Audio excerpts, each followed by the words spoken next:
இப்போ பார்த்தீங்கன்னா இந்த கஸ்டமர் வந்து இந்த டிசைனுக்கு உள்ள ஸ்லீவ் வந்து வேறு, அந்த இங்கே போட்டிருக்காங்க இந்த டிசைனுக்கு உள்ள நெக்குக்கு உள்ள ஸ்லீவு. ஆனால் இந்த புட்டா தான் இதுக்கு வேணும்னு வேறு ஸ்லீவில் உள்ளதை சூஸ் பண்ணிட்டாங்க. நானும் அது வந்து தனியாக தான் எடுத்து போடும் அப்படின்ற மாதிரி ஓகே சொல்லிட்டேன். ஆனால் இப்போ அது எவ்வளோ கஷ்டமாயிடுச்சுன்னு பார்த்தீங்கன்னா, இங்கே பாருங்கள். ஆக்சுவலாக இது போட வேண்டிய இடம் வந்து இங்கே இந்த இந்த இமேஜுக்குள்ளே போடணும், இந்த அளவில். அதை வந்து எங்கே வரும், இந்த இதுக்கு மேலே ஓவர் கம்மும் ஆகிடக்கூடாதுன்ற வாசி அதை மாற்றி போட்டு ஃபிட் பண்ணுறதுக்கு இப்போ 3/4 மணி நேரம் எனக்கு ஆயிருக்கு.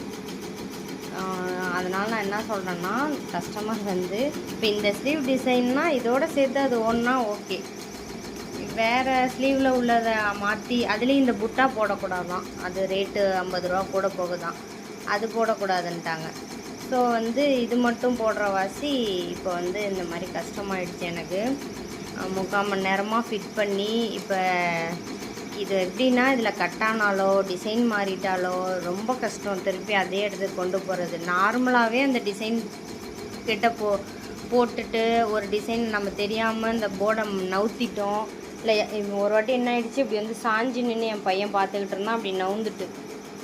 அப்போல்லாம் வந்து திருப்பி அதே இடத்துக்கு கொண்டுட்டு வந்து இதை போட வைக்கிறதுக்குள்ளே 1 டேவே ஆகிப்போச்சு. அதனால் வந்து இது ஈஸி கிடையாது. இந்த மாதிரி சூஸ் பண்ணாதீங்க. என் மேலேயும் தப்பு இருக்குது, நான் ஒத்துக்கிட்டது என்னோட தப்பு, என்னையும் தப்பு சொல்லிக்கிறேன், சொல்கிறேன். பொதுவாக வந்து ஒரு டிசைன்னா இப்போ 12ஆம் நம்பர் போடுங்க அப்படின்னா அந்த 12லே ஃபுல்லாக போட்டுருங்க அப்படி சொல்லுங்கள். அப்படி சொல்லி வாட்ஸ்அப் பண்ணுங்கள். ஓகே ஃப்ரெண்ட்ஸ், புரியும்னு நினைக்கிறேன். கஷ்டம் புரிஞ்சுக்கோங்க. Bye friends.